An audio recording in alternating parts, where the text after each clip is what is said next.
Big news out of Ukraine, Kyiv specifically.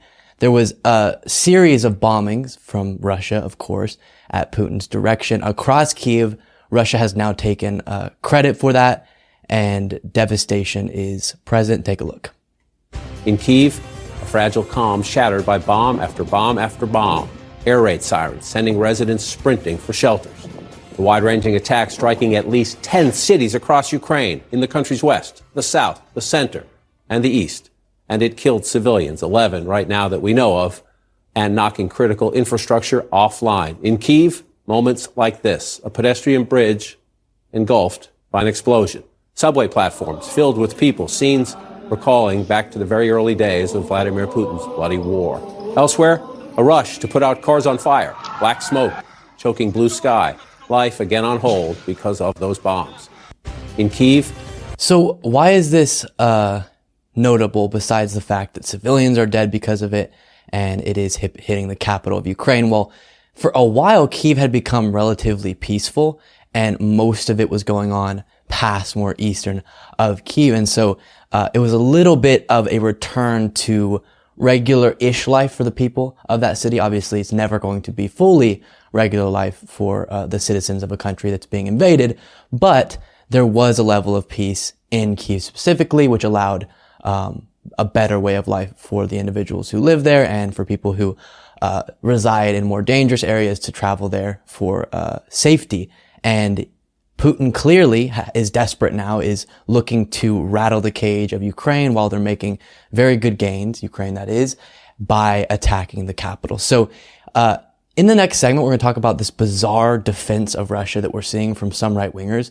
But first, I just want to kind of give you the context of the real world and human effect of this. And so here's a video that was taken by a girl. You can tell she's very young, and she just happened to be filming while Kyiv began to get bombed. Take a look. У мене трясуться руки, тому що я щойно побачила, як летить ракета. І я почула це.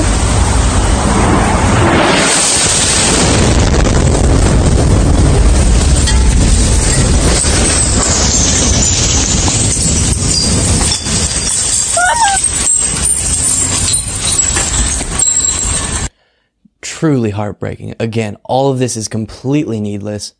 And as Putin sees his military doing horribly, he's getting more desperate, targeting civilians even more and causing more devastation. Here's another on-the-ground video of this airstrikes.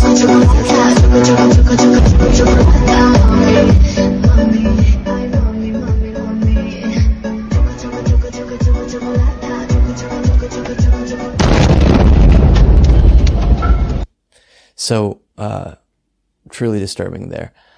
As I mentioned, it seems to be the case that Putin is aware of the analysis we've been getting from a lot of military analysts. That is to say, Russia's military, that objectively is supposed to be a lot more dominant than that of Ukraine's. And that's been something touted for a very long time by Putin and by world leaders generally. But that's not making itself known in this invasion because of many factors. One is, I think, Russia wasn't really able to properly prepare because Putin did this without the support of many of the leaders around him in Russia. And it seemed to be just a purely Putin-focused operation. And thus, there wasn't the ability to really prepare ahead of time all of the people involved who would have had to make that happen.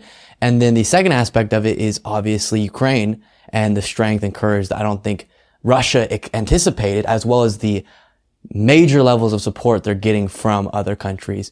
And so we're glad on that front that Ukraine is able to stand strong, but it's horrifying to see the effects of Putin's desperation and again, him targeting the capital city as well as many other across Ukraine over the weekend. Next, in the next segment, I'm going to talk again about the odd support from right-wingers of Russia.